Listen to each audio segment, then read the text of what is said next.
What's going on, Print Hustlers? This is Bruce from Printavo, Simple Shop Management Software. Today we've got a very special guest with us again on our Business Lessons and Learnings podcast, Matt Marcotte from T&J Printing Supplies. He's a Chicagoland rep who not just deals with sales, but also consulting of all kinds of shops, large and small.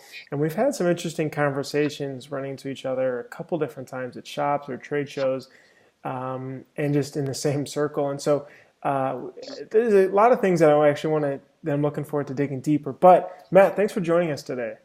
Happy to be here. Thanks for having me.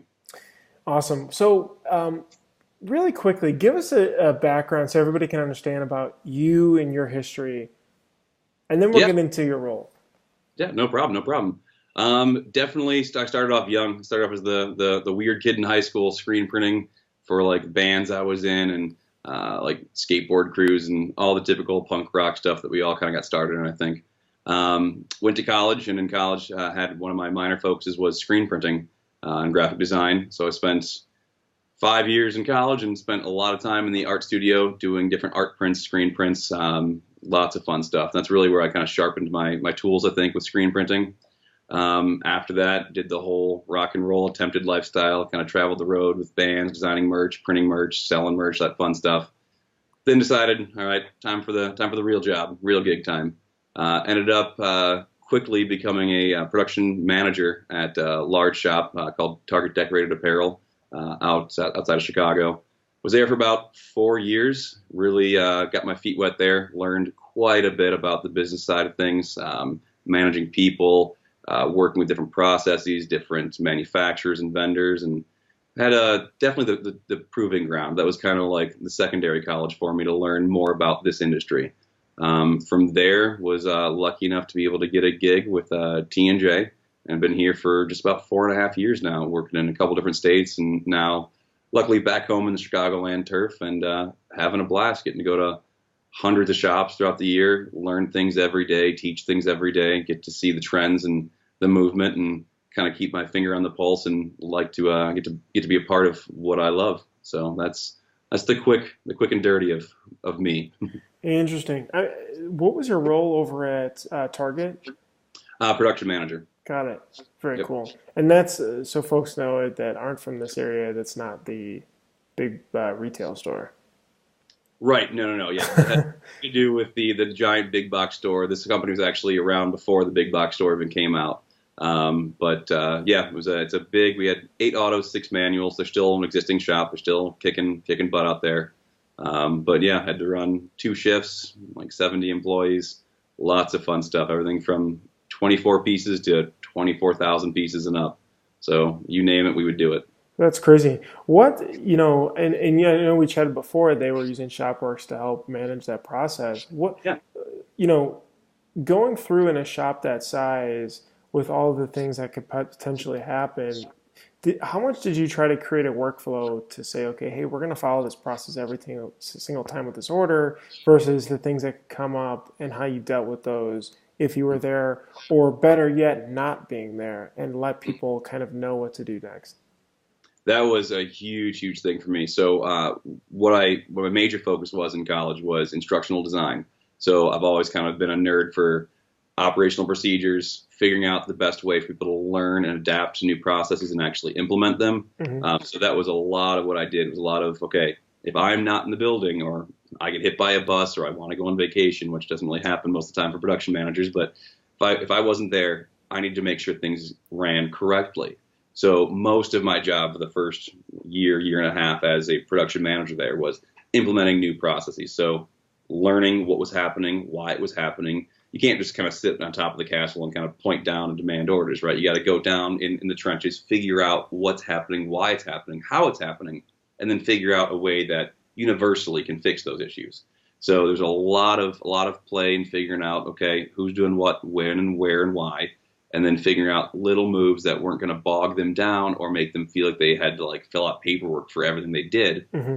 while still remaining efficient and effective as press operators or pullers or QC or whatever position they had, shipping, receiving. So a lot of it was definitely sitting down, looking at cost benefit analysis, the different types of people that you have in a print shop. I mean, When you're in a print shop, you're lucky to have employees a lot of times, and if you want a good employee, they're going to take some time and effort to get them where you want them to be. So that's the question that I've chatted with some printers recently that, how do you motivate someone, right, who you hired them to literally offload and load shirts or be a catcher at the end of the dryer or, do a very repetitive task Mhm. over a longer period of time while still keeping them, while having someone who's very responsible and not going out on smoke breaks every 30 minutes, right? How does that all go? Good question. So what I found was helpful for a lot of the employees that I had at the time was figuring out a way of kind of like it was a cross training, but also like logging how many hours they were doing in cross trained different areas. So as a new employee, if you're sitting there and you're just pulling shirts off of an automatic press at a 500 per hour rate all day, every day, gets monotonous, gets tiring, and you kind of get burnt out if you're not sure what this road's leading to. Hmm. So for me, a lot of it was actually having an open dialogue and making sure that it didn't matter where you were in the line, if you were a catcher, a puller, if you were whatever you were doing, you can come talk to me and we can talk about what the future is. So every time I brought somebody new on, they'd have to log X amount of hours in each station. We'd start off obviously lower on the totem pole and you'd work your way up. Now you wouldn't necessarily stay there, but you'd log so many hours, get cross-trained, different department, get cross-trained, log those hours. And that way, if I had to make a move, someone's going to call off sick, right? We're going to get a rush order, we're going to be down one person. So being able to kind of do the juggling of, okay, this person goes here, this person goes here, can also kind of make an issue unless you've got proper cross-training. If you're properly cross-trained, you can also then find out who's working well in different areas.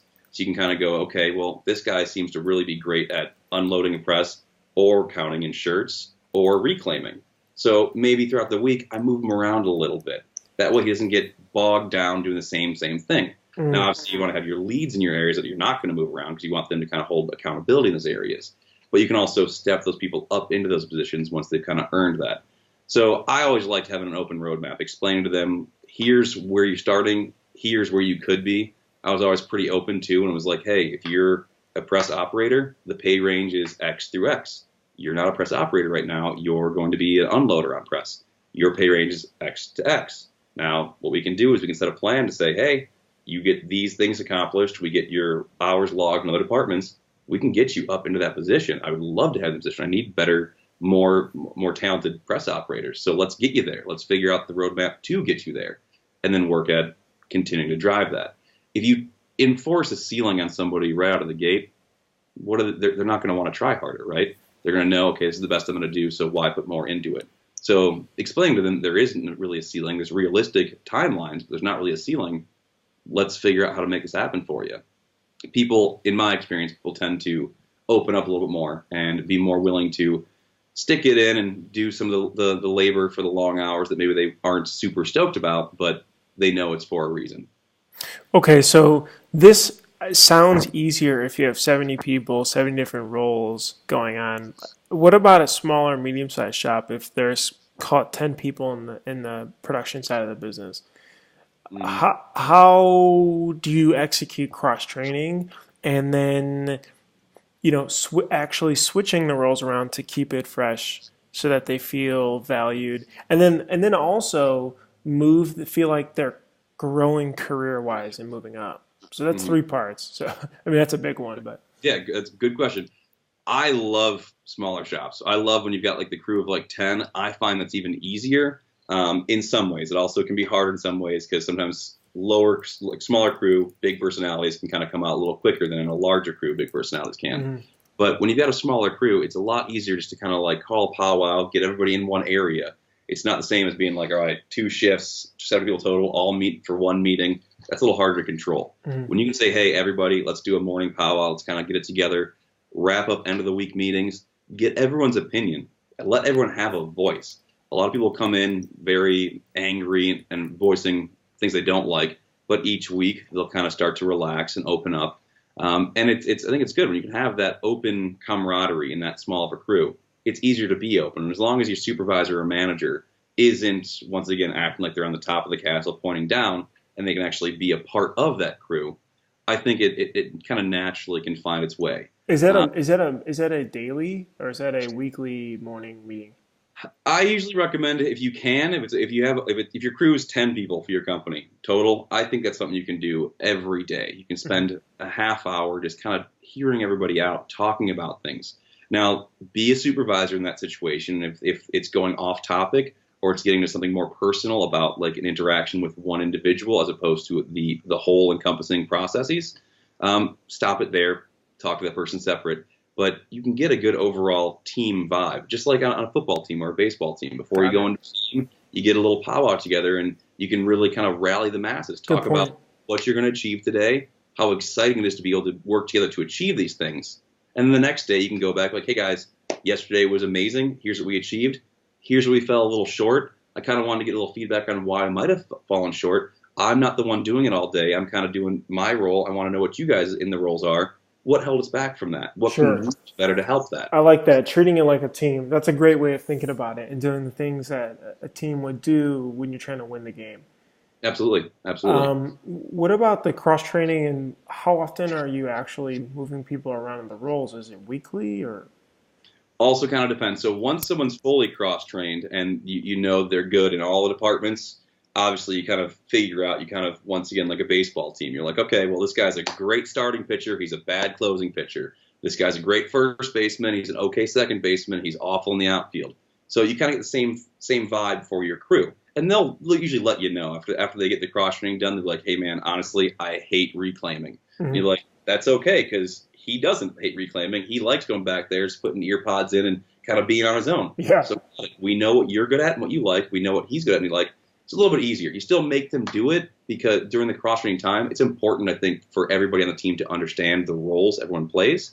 Because it's very easy to say, okay, I'm the lead press operator. If it wasn't for me, there'd be no shop. It's like, well, there's a lot of people into that. The ink mixer is very important. The people reclaiming, stretching screens, sales, it's all very important. So I like kind of forcing people into those roles, maybe not for a long time, but log in maybe a week or so in those areas to understand all the processes. They'll be a little more forgiving if someone in those processes makes a mistake that gets to them. They'll understand it a little better, and it usually creates a better atmosphere. Now, once you've kind of gone through the little like passport to success thing where you've logged your hours, you know who's good at what, then it's a matter of, okay, our main reclaimer called off today. Who do we have as a good reclaimer? Who doesn't hate reclaiming? Well, now I can kind of move the people around because people are going to call off sick, and in production like this, that can be a bit of a problem. So hmm knowing who you can move and where and when really makes a huge, huge difference. And if people find, you know what, I like this more than the other areas, they'll usually tell you. If you have an open dialogue and they feel comfortable talking to you, they'll tell you. And if you put someone who likes what they're doing in that position, they're usually better at it than someone who doesn't like what they're doing in that position. Sure. So you kind of force their hand a little bit into learning and going those areas, and then you can kind of find a natural balance of who goes where and when. Matt, what about the career progression aspect? So, you know, if you're looking to hire someone good, right, that's talented, they're not going to be happy doing something repetitive for a while. For in Hmm. a smaller shop, if you don't necessarily have an opportunity to move up as a production manager, say the owner's doing that or the owner's wife or something like that, how do you enable them to feel valued and that they're gaining more knowledge and can do more? Hmm. That's a good question. That was something that I definitely have fought with in the past with jobs that I've had as well. It can be hard. I think that's definitely where that team spirit really comes in. So say you've got a production manager in your smaller shop, and you've got a hmm production manager, you've got your crew of 10, and you've got someone who is really doing a great job, and you know that you'd like to give them a higher position, but that's your job. You can't give them your job, right? Unless they're better qualified and you're that nice of a person, you're like, I'm going to quit. You take it over. Not likely to happen, though. hmm In that one, and I've had that happen too when I ran the shop. It's at that point, you sit them down and say, all right, we're kind of hitting a spot where there isn't anything really necessarily I can slide you into right now, but we can look at, are there positions that we don't have currently that we could create for you that could be good? If you're a smaller shop, maybe you don't necessarily have a marketing team because you're a smaller shop. So maybe you say, okay, let's change it up a little bit. We're going to have you do half the week doing your normal job, and then half the week we're going to try for the next couple months seeing if we can get you doing some marketing roles or see if we can get you helping with sales. there's usually other ways you can shift them around. And I mean, if you're a good press operator who's personable too, why not go do sales? You understand what a print can look like and what can happen. Maybe you can spend half the week running around trying to help sell things, and then you can build in a commission structure for those sales and give that person a little more money that you couldn't necessarily give them just hourly running a press.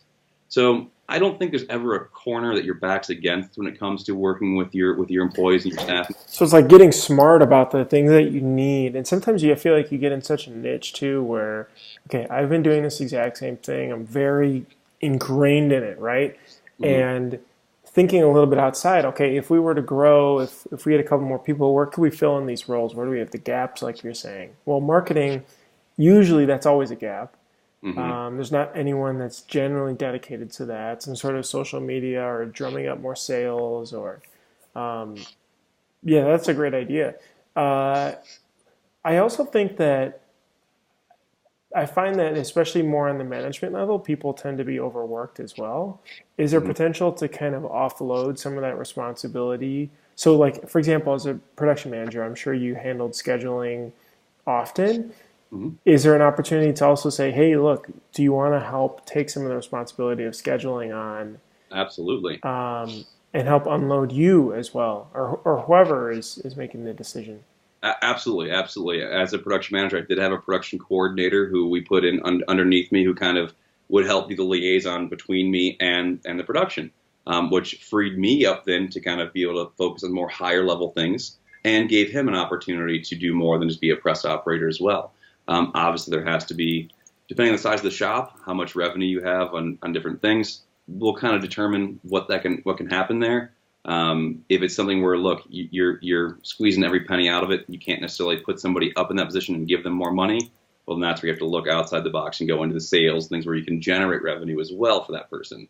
So it kind of depends on where you're at with the shop financially. But absolutely. I think if you ever give anybody the opportunity to shine, most of the time they're going to want to really shine. Now, they might fall short, and then you kind of go, hey, we tried. We're going to put you back to a press operator, and if they don't like that, they might not be the best person for your shop for the position. Or they might come in, surprise you, and be like, oh, wow, okay, maybe you are better suited for this position. Maybe I should look at changing my position. Sure. Being in a role and getting stuck in that role and feeling like you're the best person for that role ever is a problem. There's always people that are going to know more than all of us. There's always people that are going to learn differently than all of us. So being fluid, I think, when you can, and in your position and what you have to do is always going to help.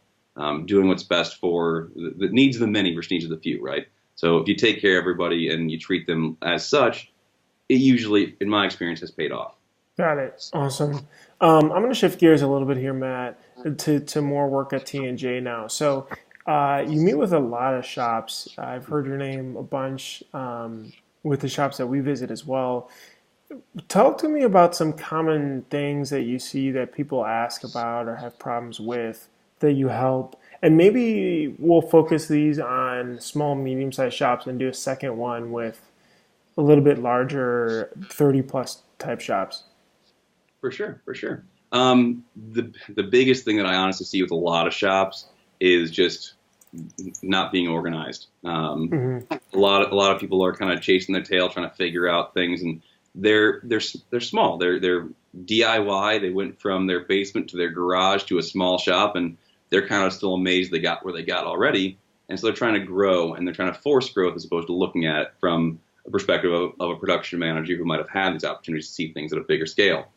So the biggest thing is usually getting everybody to kind of like take a step back, kind of calm down for a moment, not be running around chasing things all the time, and really look at what everything costs, what the benefits are, what the values are. The biggest thing is people usually have no idea how much it costs to actually make their shirts for their customers. So looking at cost analysis on, okay, what are your supplies costing? Now maybe you're saving money on a cheap tape over here, but then in the reclaiming, they're having to spend twice as long because the tape's not coming off the screens as well. Right. But those sorts of things, right? That's the most common. Actually, that specific example is probably the most common, the reclaimers. A lot of time they'll throw somebody back in reclaiming without proper training. And then just in a room spraying, and you never even see them for till the end of the day anyway. And they're coming out reeking of chemicals. They're soaking wet. They've only got 20 screens reclaimed the entire day, and they're sweating. It looks like they're working, but they're not working correctly because no one really gives them the right tools and processes to do that. That's the number. So it's a mixture of not being organized, but I would say in the smaller shops, reclaim is kind of the put aside child no one really cares about. They're kind of like, oh, he's back there doing his thing, and that's unfortunate because at the end of the day, we're screen printing, so the screen's the most important part. So that position that's usually overlooked, especially at smaller shops, even bigger shops too, that's overlooked, is pretty vital and detrimental. If they're not doing their jobs right, it comes out in the screen later on. So I'd say that's the number one, if I could say a number one, that I usually go into smaller shops and kind of set my focus on first is, okay, what are they doing in reclaiming? And yeah, I work for a distributor, so I've got things that I sell. I don't care necessarily if they're not using the product that I sell. I care about, are they using the products they're using correctly? Have they been trained on those products? Do they know what they're doing? Are there expectations given to them? If you throw somebody back in a room, there's 100 screens, say, all right, get through as many as you can in a day. Well, how many is that supposed to be? What's the process on this? And that's usually what's happening, is they're kind of just throwing them back and saying, get to work, bud. There's no success there. How do you feel good about the end of the day? How do you feel good about the end of your shift? How do you know, like, I surpassed my boss's expectations, or, I fell a little short of his expectations, but it's not really my fault. Why am I not able to do this? Sure. So all comes down to organization and making sure people understand what their jobs are and having a realistic idea of what you can expect out of them, and then working with them to help get them there. Yeah, I always push a lot of shops to also the owners to take time on and have one-on-ones every other week or so with each person of the team. And I know sometimes it can be hard. It's like, I don't have time, but to really consider it as an investment, because the things that even we've discovered, and we're, a software company now, but, just asking basic things. How can I help make your job easier? What's taking so long? Like, where do you want to go? And this, it doubles also as helping, unearth issues that people may have and wanting them to feel valued and stay with you longer term. But also organizationally, you would have no idea, right? That guy spraying all those back there, you're just like, you see maybe, okay, well, why are we short on screens? And then you go back and you're like, oh, this happened and then this happened. If you had that meeting there's so many of those little optimizations that can happen. Just spending 15 minutes, go walk around, grab a coffee, sit out front at your desk, whatever, and asking those things too. So that's interesting that you see that organizationally, and of course that stems out of that kind of small business mentality, right? And that hustle phase initially. Oh yeah. I think I'm noticing too a lot of younger shops, and by no means am I hating on the older shops. I love a lot of the shops that have been around for as long as I've been alive. Sure. I'm definitely seeing some new trends with a lot of these younger shops not really taking as much of a typical business approach, where you kind of have a division of labor, and you kind of have a division between management levels, and then it comes down to the workers. There's a lot of those older, bigger shops kind of have that more of a division. I'm really loving the new approach that seems to be kind of taking place of, like I said, the team. We're all a team. So like you said, leaving the shop for a cup of coffee to go talk to your reclaimer. No one does that. You know how much happier that reclaimer is going to be when he goes back to work? Oh, yeah. Knowing that the production managers took him out for coffee and just wanted to know what he was doing and what his day was like at work and how to make it better. Mm-hmm. Those things are massive. I'm seeing a lot of the smaller up and coming, the like 1 to 2 manual up to like the 2 to 3 auto shops really taking that approach. And I think it's why we're seeing such success with a lot of those shops really coming out and kicking butt. What are some other trends that you're starting to see as you visit shops?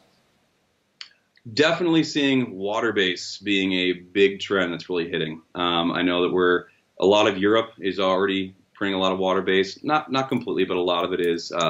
California is definitely one of the more stringent states when it comes to what kind of chemistry and different products can even be used in the state. Mm-hmm. They're doing a lot of water base and acrylics. What usually tends to happen with most trends in most industries is gets big in Europe, finds its way to the West Coast, finds its way to the rest of the country, right? New York and like different areas, Florida is also doing a lot of water base. It's very humid, so it helps. So it's kind of all now rolling its way back into the rest of the country. Not that we're behind on things, just usually different regulations kind of tend to fall in different places later on. So water-based is huge. I know a lot of the big manufacturers of different inks are all really looking at acrylic options, polyurethane acrylic options, standard water-based discharge. I think the days of plastisol, although I do love it, it's easy, put it in the screen, it can come back 3 days later, it's still good. Those days I think are starting to become numbered. Not soon. I think we've probably got 5 to 10 years until it's kind of defunct, but we're definitely seeing the water-based trends really hitting harder than ever. Why do you think that's more popular? Is it just the feel of it on the shirt?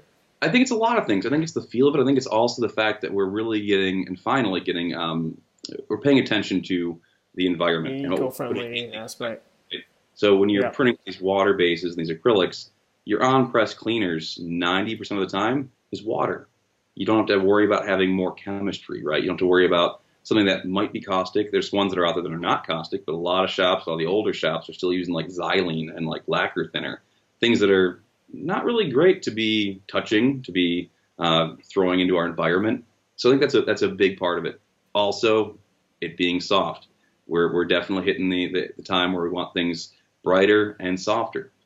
As screen printers, we know those usually don't go hand in hand. Brighter usually means more ink, so it's a little harder to get it softer for putting more ink down. Sure. So the answer to that is usually a mixture of acrylics, polyurethane acrylics. I mean, there's silicone inks as well. A lot of different things other than traditional plastisol. It has its place, don't get me wrong. It's still definitely the number one ink that I still sell is still plastisol inks. But water-based is definitely taking a heck of a stance, and I think we're going to see it really become a dominant factor in the next couple of years here. Interesting. That's very neat that you're kind of able to get that insight. Are you guys able to run almost analytics too on T&J side to see all water-based inks versus plastisol ink sales? And that's what's trending up as well. Yep, we can definitely see. I mean, in all the territories, we can easily pull sales reports for what got sold in different territories, and you can definitely see everything upticking in the water-based world.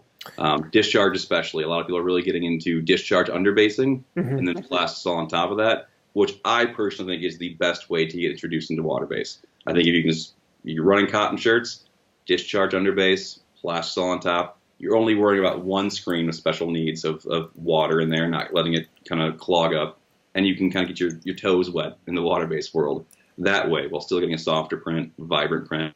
So I mean, that I've seen a huge jump in discharge underbasing in the last year, and I've seen a really large jump in overall water-based and acrylic printing as well. Got it. Very cool. That's interesting. I also wondered too if that's a funnel of customer indication of them asking, "Oh, hey, can we get that one that felt softer?"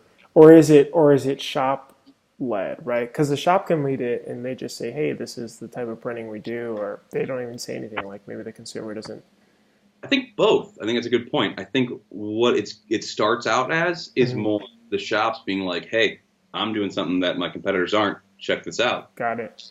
What's the price difference? Nominal? Oh, okay. And the customers are then now going, you know what? I do like that. I can see the difference. And so that's kind of trending then. So now when they're getting work done, they're asking now actively, "Hey, can we do a discharge underbase?" So we're kind of sharing and we're setting up and teaching, and then they're coming back down asking for what we just taught them is now an option. A lot of shops that are especially in Chicago, there's a lot of shops that are 2 to 3 years into doing discharge underbases or full discharge designs, and I think that's a big part of why a lot of the work in my territory is now shifted to that, because the customer base has learned about these different techniques and have seen and felt the differences, and it's a nominal cost difference usually. So they're kind of like, yeah, let's do this. I think it's both. I think it's definitely shops taking initiative and testing and trying and showing their customers why they're unique and why they're different than a lot of the competition and what they can offer them, which of course makes them a better shop in that instance as well. And then once again, all those customers are now learning about these things, and it spreads across that network, and you kind of see it all start to kind of go that way. Sure. Got it. What's another trend you're seeing, Matt? Automation. Definitely seeing a lot of automation. Now, this is going to be a little more for the medium to large shops. I think it's a little hard for a small to medium shop to go purchase an automatic reclaimer, right? They can get a little pricey. You're probably better off hiring another salesperson and getting another press before doing that. Okay. But for the medium to large shops, seeing a lot when it comes to automation in the like dark. How so? Like, automation where? in a couple places, usually a lot in screen maintenance. So if it comes to pre-press and post-press, before that used to be a lot of people, a lot of chemical, a lot of time. Now I'm seeing a lot of the shops where we can actually have 1 to 2 people doing what took 4 to 5 people's jobs. Now, some people look at that saying, okay, well, you're losing jobs. Yes and no. You're now also taking somebody who might have only been a laborer reclaiming, getting paid a lower scale, and going back to what we talked about before, giving them more opportunity. So, hey, you went from reclaiming, just reclaiming, we're going to get some automation. So now we're actually going to put you in charge of a coating machine. So you're going to load the screens and then coat the screens. We're going to put you in charge of the automatic reclaimer. So you're going to go ahead and just load a screen here, hit a button, it's going to coat it. You're going to go over here, load a screen or 2 into the reclaimer, hit a button. You can kind of move around, get more done. And that person now has a little more sense of pride in their job because they're running their own equipment. And they're able to get a lot through, and you can hold them more accountable, and you can pay them more because now you've cut labor costs. You should be able to get your return on the investment on the equipment that you've bought for automation, and then you can give them a little more of a bump in their pay to give them that pride in their work and what they're doing. Not only that, but if you have these things, you're going to see a lot more of a standardized process and standardized product. So if you're using simple thing, we'll talk about a coating machine. All the major manufacturers offer some sort of a coating machine. If you can put a screen in and you can have literally anybody coat that screen exactly the same way every time, massive help when it comes to press. I see large shops still hand coating. Large shops. I'm like, well, what happens if he's sick? Oh, well, then he coats. And you test his stencil thickness to make sure it's the same as the other 4 screens in that sequence. Well, no, is that important? Let's go talk to your press operator. How long it takes that job set up? Longer than normal? Wonder why. Dot gain issues? Probably because you had a different coat. Right. Things that people overlook because it wasn't something we spent a lot of time diving into a lot of times. But things like that, simple solutions, automation that you can get repetitive and similar screens every single time that'll work every time. And that person's going to have more joy loading a machine and doing multiple processes than sitting there all day long just coding a screen, right? So the automation kind of plays into what we also talked about when it comes to keeping your staff happy and getting them to kind of buy into this team environment and team atmosphere. What is some automation that shops can do without having to spend a lot of money on machinery? And maybe it could be some sort of supplies or machines that are not, on the more expensive end, but something that's very applicable that they can look into or do in the next few weeks. I think even without getting into buying equipment at all, I think a lot of times you can look at just creating good operational standards, right? So we'll stick with screen coating and reclaiming. Talk to whoever you're buying it from, wherever you're at in the world or country, you're purchasing these things from somebody. That person should be knowledgeable and should be able to come help you implement these processes. If you can purchase something, I would say one of the cheapest things you can purchase on the market right now on a higher level scale is an automatic coater. Depends where you're looking, anywhere from like $10,000 to $20,000. That's a typical range. Mm-hmm. Smaller shop, you might look at that going, that's more than my car cost. But once again, what can you do with that? You can now have someone that can run that machine and run a whole other processes and give them a little more accountability, and you've got a better screen every single time. So there's different things. I would say reclaiming, looking at like a dip tank or different chemicals, that's not really automation so much as just streamlining a process. Standardizing, sure. Standardizing it. If you're not using a dip tank and you're a small shop, depending on the chemical, there could be chemistry I'm not aware of, but most of the chemistry out there, if it's not a dip tank, you're usually wasting chemistry, which is costing you money. So I'd say look at a dip tank. I'm sure whoever your standard provider is has a dip tank solution that you can work with. I don't want to push just things I sell. Just overall, dip tanks are a great way to standardize a process. You can get them to put something in for 2 minutes, go to another task for 2 minutes, come back for 2 minutes. If you can kind of really get an idea of where their time is spent and how they're spending it, that's going to standardize. That's going to help. And that can also help you save money then if you know, hey, we only need to actually have 100 screens reclaimed a day. Well, if you can standardize that, maybe you get that work done in 5 hours. You got 3 hours left for that person to do anything else. Maybe then they go help prepare other jobs. Maybe you look at only having somebody part-time and you save money on the labor for that. Sure. So you can invest in equipment and different things to automate your shop and help it be a little better. You can spend money on Printavo. You can save that money. You can automate your scheduling. You can work with how you're setting the day up and how you're going to work with getting approvals to customers. There's lots of ways, and it always, for me, people will try to find how to save the minutes and the hours in the day. You're not gonna, but you can definitely find how to save seconds. You save enough seconds, they add up to minutes, and in the week they add up to hours. So I always like going from the bottom and finding the little things that can kind of stack on top of each other, Sure. as opposed to trying to look on top and go, how do I change all of this? You're gonna have a heck of a time. But you start off low, you can build it up pretty easily. That's awesome. Man, I appreciate the time. This has been, I've got a whole list of stuff that I want to summarize for everybody, but this has been hugely helpful, and I bet a lot of shops are definitely going to say, oh, has some really good takeaways from this too, Matt. So, Awesome. yeah, thank you again for the time. Thank you. Honored to be a part of it. Great network you're building, and I'm loving everything you got going on, so I appreciate it. Awesome. Thanks, Matt. Thank you.